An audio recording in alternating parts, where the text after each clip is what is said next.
आज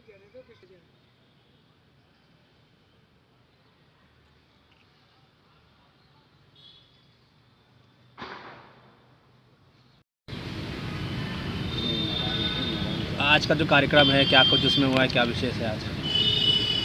मैं प्रकाश कुमार दत्ता, सबसे पहले आपके चैनल को मेरी तरफ से शुभ काली पूजा और दीपावली की हार्दिक बधाई।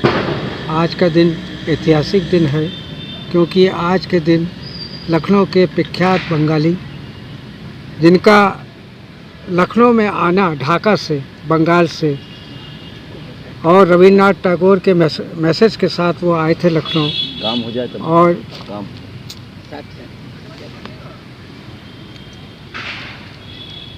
और उन्होंने आके जो यहाँ कार्यक्रम किया, उनका शुभ नाम है अतुल प्रसाद सेन। और वो रविन्द्रनाथ से 10 साल छोटे थे। जहाँ रविन्द्रनाथ जी का जन्म 1861 में हुआ था, वही अतुल प्रसाद सेन जी का जन्म 1871 में हुआ था। और आधुनिक लखनऊ के इनको निर्माता के रूप से जाना जाता है। ये एक बेहद राष्ट्रभक्त, संगीतकार, कवि, सामाजिक कार्यकर्ता, कानून के जानकार और सारे बंगालियों के में अगर कोई लखनऊ में श्रेष्ठ बंगाली है तो वो है हमारे अतुल प्रसाद जी। ये जो नगर निगम का आप ऑफिस देख रहे हैं, इसके ये पहले तब ये म्यूनिसिपल कॉरपोरेशन होता था। पहले नगर पालिका होता था, फिर म्यूनिसिपल कॉरपोरेशन हुआ ब्रिटिश टाइम में। तो इसके ये पहले व्यक्ति थे जिन्होंने इसकी परिकल्पना की थी, क्योंकि नगर निगम का ही काम, म्यूनिसिपल कॉरपोरेशन का ही काम होता है कि वो लखनऊ के डिज़ाइन को करे, उसको बनाए। और इसीलिए पहले जब एक आदमी ये काम करते थे, आज इतना बड़ा ऑफिस है लेकिन न तो कहीं साफ़ है, सफाई है, जहाँ देखिए कूड़े का अंबार है। तो ये सब उस ज़माने में नहीं हुआ करता था। आज उनका 154 बर्थडे है और लखनऊ बंगीय सामाजिक नागरिक समाज जो इस कार्यक्रम को करता है, हम नाटक में विश्वास नहीं करते हैं, अच्छा लगता है। हम संगीत में विश्वास करते हैं, अच्छा लगता है। लेकिन हमारा सरोकार केवल इतना है कि हमारे लखनऊ में और हमारे बंगाल से ऐसे लोग, प्रतिष्ठित लोग, जिनको लोग आज भूलने के कगार में हैं, क्योंकि वो अपने कामों में इतना ज़्यादा बिजी हैं कि उनको मालूम ही नहीं कि अतुल प्रसाद सेन कौन थे, रविन्द्रनाथ टैगोर कौन थे, हमारे बंकिम चंद्र चट्टोपाध्याय कौन थे, हमारे ईश्वर चंद्र विद्यासागर कौन थे। तो उनके जन्मदिन को हम पालन करने की कोशिश कर रहे हैं और पिछले 15 साल से हम ये कार्यक्रम कर रहे हैं। और आज लखनऊ बंगीय नागरिक समाज की जो संस्थापिका हैं मानसी दत्ता, उनका भी जन्मदिन है। आज वो हमारे बीच में नहीं है, उनका 75 बर्थडे है। तो इन सब को लेके हम यहाँ पे बैठे हैं ताकि लोगों को ये जागरूकता मिले कि एक ऐसा व्यक्ति जिसने कि लखनऊ के, आप अगर लखनऊ यूनिवर्सिटी की बात करें तो उसके पीछे आप अतुल प्रसाद सेन को लड़के पास होके निकल गए, मालूम ही नहीं कि जिस यूनिवर्सिटी में हम पढ़ाई लिखाई कर रहे हैं वहाँ पे कौन है, उसको जन्मदाता कौन था। सब ने अपनी अपनी गलत हिस्ट्री उसके अंदर घुसेड़ दी, लेकिन वो ये नहीं जाने तो वो आदमी कौन था। क्योंकि दक्षिणानंद मुखोपाध्याय एक ऐसे बंगाली हुए लखनऊ में जो लखनऊ के पहले तालुकेदार थे, राजा थे, और उनकी ज़मीन स्टेडियम के उस पार सब थी। ये जो आप देख रहे हैं लखनऊ यूनिवर्सिटी, कॉलविन तालुकेदार, ये सब उनकी प्रॉपर्टी में था। तो आज ये कार्यक्रम आप लोग यहाँ पर कर रहे हैं, क्या किसी स्कूल कॉलेज के बच्चों को आप बुला सकते थे या वहाँ पर कार्यक्रम होना चाहिए था तो ताकि उससे बच्चे जागरूक होते? कहाँ फुर्सत है उन्हें ऐसे चीज़ों से, कहाँ फुर्सत है उन्हें ऐसे चीज़ों से। आप तो चिराग जला के चले गए और हम आपको याद भी न करें। तो हमने मैसेज भेजा सबको, कोई कॉलेज बाकी नहीं, डिस्ट्रिक्ट सुपरिटेंडेंट स्कूल को भेजा है ताकि वो कॉलेजों में भेजें। और राष्ट्रगान को लिखने वाले अगर कोई व्यक्ति थे तो वो थे रविन्द्रनाथ टैगोर, और राष्ट्रगीत को अगर कोई लिखने वाला था तो वो थे बंकिम चंद्र चट्टोपाध्याय।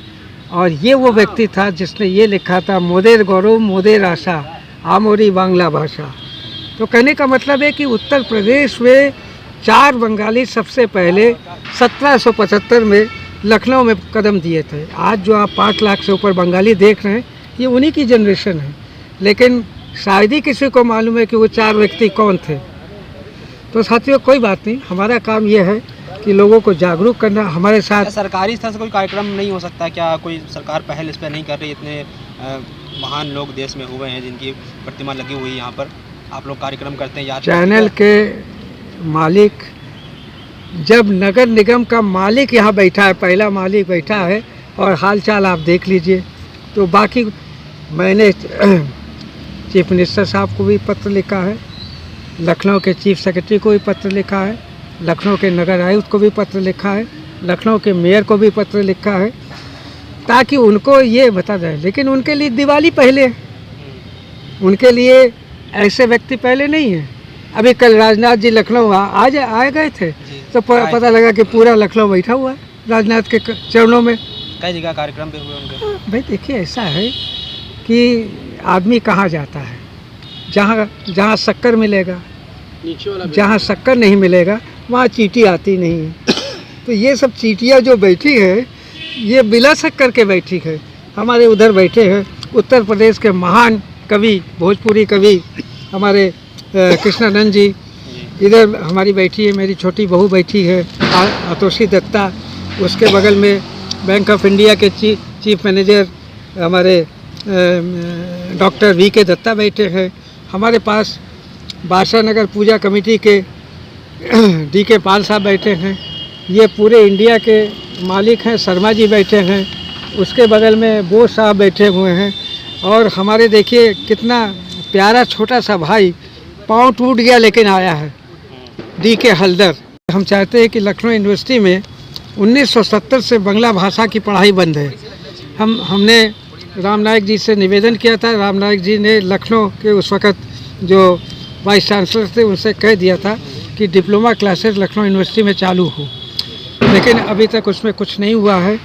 लखनऊ में कम से कम 10-12 ऐसे स्कूल है जिसको बंगालियों ने स्टार्ट किया है। हमारे में से बहुत लोग ऐसे होंगे जो उसमें पढ़े भी होंगे, जैसे क्वींस कॉलेज, जैसे विद्यांत कॉलेज, जैसे शशिभूषण कॉलेज, जैसे boys Anglo Bengali degree college, तो जैसे महिला कॉलेज, जो अभिनवाबाद का महिला कॉलेज है, वो भी बंगाली को द्वारा ही स्थापित किया गया था, क्योंकि AP सेन साहब चाहते थे कि लड़कियों की शिक्षा हो। तो उन्होंने जहाँ बंगाली लड़कियों के लिए AP सेन डिग्री कॉलेज की स्थापना की थी, वही अभिनवाबाद में अब बंगाली भाषाओं के लिए महिला डिग्री कॉलेज की स्थापना की थी, और बंगाली गायब हो गया। तो आप लोगों के माध्यम से, आप लोगों की उपस्थिति में मैं सरकार से विनम्र निवेदन करूंगा कि जो बंगाली स्कूल्स हैं उनमें 8वीं तक की कक्षा अनिवार्य किया जाए, ताकि लोगों के लिए अभी गवर्नर साहब के आदेश हुए हैं कि 8 ऐसे भाषा, ओरिएंटल भाषा हैं जिनको लखनऊ यूनिवर्सिटी के पाठ्यक्रम में शामिल किया जाए, जिसमें नेपाली भी है, बंगाली भी है, चाइनीज़ भी है। ऐसे भाषा जो आप लोगों को शायद नहीं मालूम है कि भारत में सबसे ज़्यादा बोली जानी भाषा जो है वो है हिंदी, और हिंदी के बाद भारत में सबसे ज़्यादा बोली जानी भाषा जो है वो है बांग्ला। इसी तरह विश्व में जहाँ हिंदी का नंबर 6 नंबर पे है, वही 7 नंबर पे बांग्ला भाषा भी है। तो साथियों, आप लोगों का अगर प्रयास जारी रहेगा तो इस तरह के कार्यक्रम होते रहेंगे। और